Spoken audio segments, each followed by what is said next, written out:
The first question I asked myself after landing was, why? The same why you probably ask yourself the moment you saw that footage. Whether you're a pilot or not, purely terrestrial human being, doesn't matter. I choose to believe at this point that there is something valuable in the answer to that why for all of us. It may change how we think about what we see and what we think we see and why we trust that what we think and then what we do with what we think. But simply, if your brain stumbled over what I just said, that's exactly the point. But before I go any further, I'll need to give you a few essentials with regard to the airplane flying that day and the canopy checks, drawing from what pilots call Pilot Operating Handbook, just enough to help you begin partially to understand what really happened that day. The airplane is the XR330LX. It's a high-performance aerobatic airplane. But what is an aerobatic airplane? Well, it's an airplane designed for aerial motorized sport, known in general aviation as competition aerobatics. Some refer to it as an extreme sport due to intense physical forces involved in it. This sport is not widely known to the public, but it is practiced on both national and international levels, and it is governed by European Aviation Safety Agency rules and the national and world air sports federations. I won't get into the regulation details yet.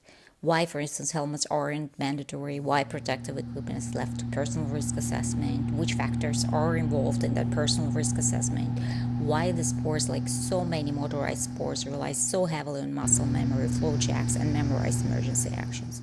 Sport pilots flying and training for this discipline, especially at the advanced levels, they need airplanes that are capable of withstanding exceptionally high aerodynamic forces.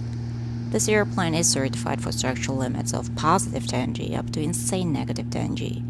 So yes, you can bank at 90 degrees. Moreover, you must wing rook to signal the start of sequence of maneuvers, whether to judge it during competition or to your trainer during a practice flight inside the aerobatic box, which is a protected 1 kilometer cube of airspace that competition aerobatic pilots typically enter with a positioning dive to gain energy.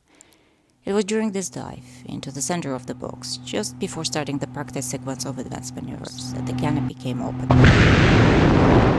If you look at the airplane from the outside, you will see that it has the single-piece bubble canopy made from acrylic glass, often referred to as plexiglass.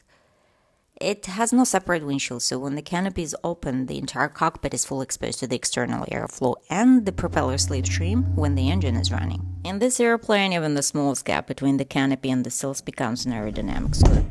Leave it unlatched and as soon as you start the engine or give it taxi power or even more during run-up or latest give it a full takeoff power, that air pressure differential will blow it wide open and in many cases it can even separate completely before you get airborne. Pilots flying this airplane or transitioning into it know this explicitly. They are in a way conditioned or have this belief system based on aerodynamics knowledge, past experiences of others, knowledge gained during differential trainings, reports, and in a way, it almost feels like a built-in safeguard. If the canopy isn't locked, it will blow open before you get airborne. If the onboard camera hadn't been installed that day for post-training analysis, our belief system, reinforced by the sheer number of checks performed, might have led us to conclude that the canopy opened purely due to some unknown latch mechanism issue. Then I watched the footage, and there was the handle clearly stuck halfway, and yet it had never once reached the awareness. Why? The initial thought that hit me was the gorilla. There's this famous study in psychology called the Invisible Gorilla Experiment by Chambers and Simons.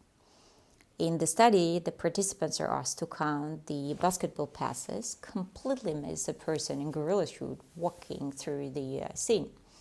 It's this classical demonstration of inattentional blindness, when your eyes look, but the brain doesn't see because it's engaged in another activity, and in that case, counting the passes. So the question felt suddenly very close to me. Was this simply an inattentional blindness? Well, not quite. If we would reference the pilot operating handbook of this airplane, we would see that it asks the pilot twice to check that the canopy is closed and locked. Once before starting the engine, and the second time during taxi.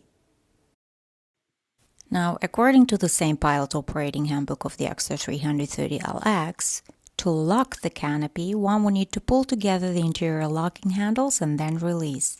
Let's have a look at the first valid behavior of the locking mechanism and how it is done.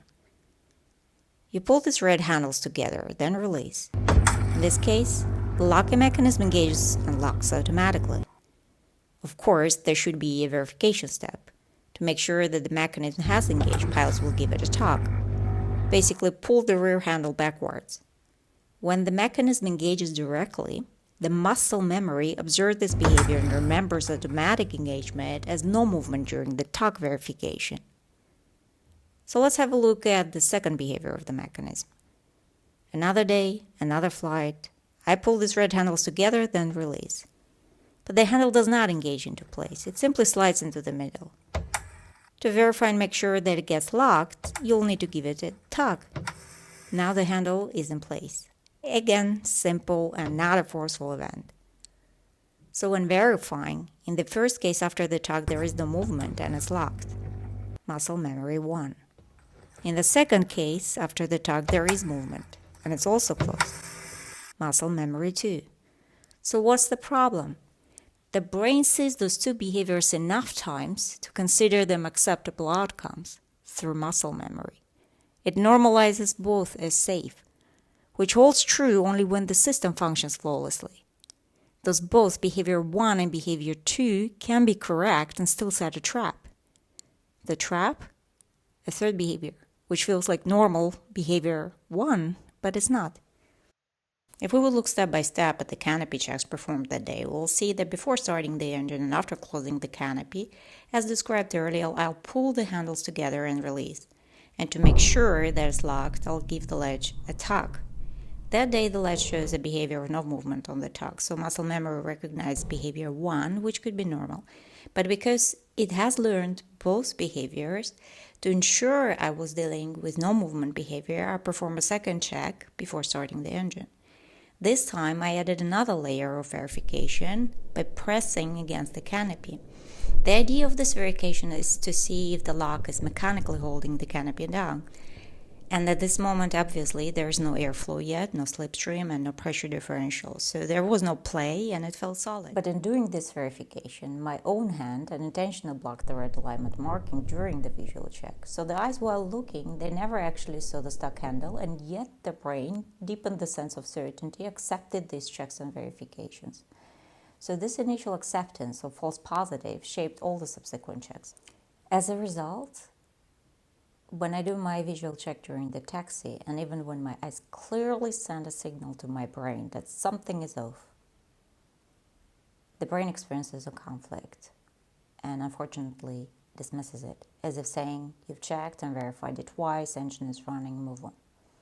How is this possible?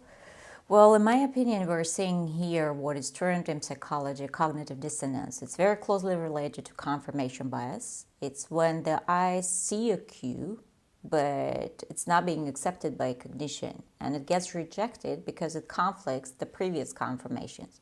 So basically, the brain chooses the story it already trusts since it's been reinforced upfront by multiple confirmations. Besides, with cognitive dissonance, the body starts to speak. A tiny hesitation, a subtle tension, a repetitive movement. In my case, you can see the hesitation, you can see the repetitive pressing of the microphone against my lips. It's the body's way of signaling a mismatch between what the eyes have perceived and what the mind had already accepted. The term for these repetitive movements is displacement behavior.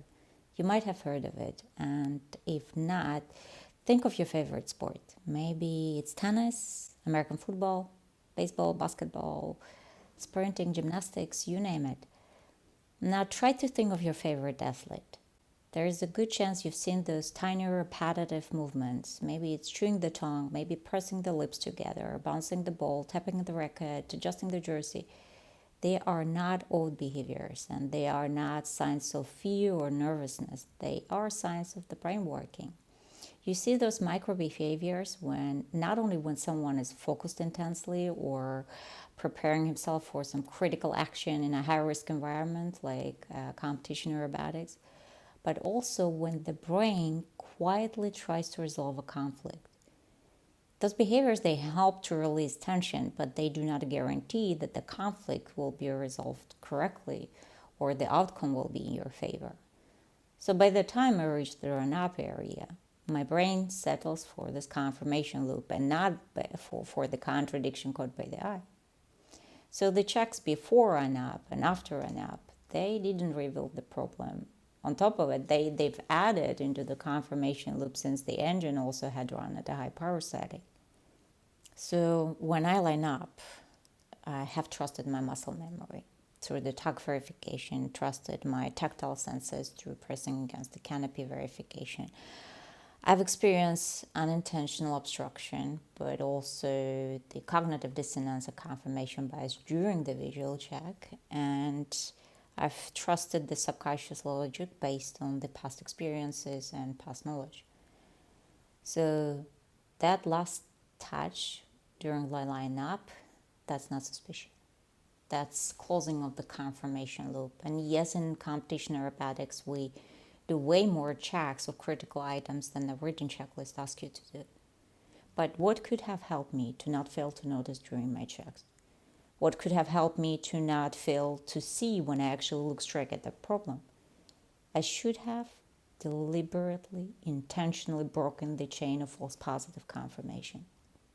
I should have slowed down, focused deliberately, looked actively for contradictions between what I expected and what my eyes actually observed. The human brain is truly an enigma. It can process an enormous amount of information with remarkable precision, and yet it can also trick us.